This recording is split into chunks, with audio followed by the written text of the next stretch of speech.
Michael Bloomberg has torn down the walls of City Hall. Figuratively, that is. Instead of occupying the corner office that housed his predecessors, the 108th mayor of New York sat at a desk much like any other in the huge room known as the bullpen. The only element distinguishing his desk from the others was the two Bloomberg computer terminals providing live news and market updates, reminders of the namesake company founded by this former Wall Street executive turned philanthropist and politician. All around him, desks were clustered together in a hive of activity that resembled a trading room in look, feel, and intensity. "I can't think of anything that keeps people from working together as much as a wall," Bloomberg remarked as he looked out over the open room. The bullpen seemed a fitting symbol of Bloomberg's leadership, setting the tone for what he does by empowering others. During his long and varied career, Bloomberg has also empowered himself as a leader through his courage to make and stand by tough decisions and the ability to move beyond setbacks and never look back. It is these qualities that attract followers today. The openness and transparency Bloomberg espouses as a leader were clearly evident throughout the historic City Hall in Lower Manhattan.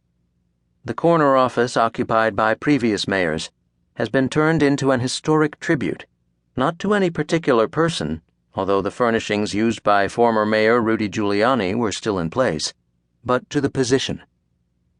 As a leader, Bloomberg has taken risks to do things differently, shaking up the status quo with a business imprint of how he runs city government. "The first time I put people in the bullpen, you would have thought the world was coming to an end. Nobody gives me grief about that anymore," he said with a smirk. Although Bloomberg does keep his hands on the wheel, the gears that move the city churn with the efforts and ideas of others. His leadership style can be summed up in one statement: he empowers and delegates.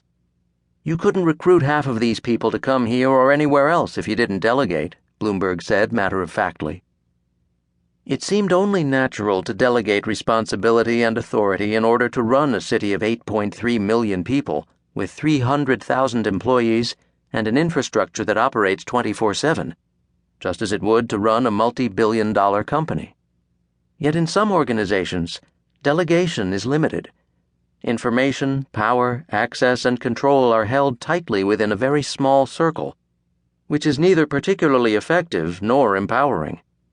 In governments, power tends to be centralized, a style of management that Bloomberg considered to be the sign of a control freak. To his way of thinking, in both business and government, delegating is a very big deal, engendering mutual trust and igniting passion to achieve a bigger purpose. You only get good people if you give them authority. Why would people who are any good want to go to an organization where there are going to be a clerk? You want to be able to do new things, he added. That doesn't mean I'm always going to accept someone's ideas, but that person has to know he's part of it. Otherwise, he doesn't want to work here. Bloomberg gave the example of recruiting 3 senior people to serve as deputy mayors in his administration. Any of them would be welcomed and well compensated in the private sector, yet they chose to work for the city as part of Bloomberg's team.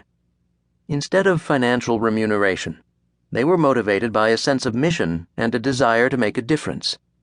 What they asked for in return was respect and recognition. Why would any of these 3 want to come to work for me in a junior position?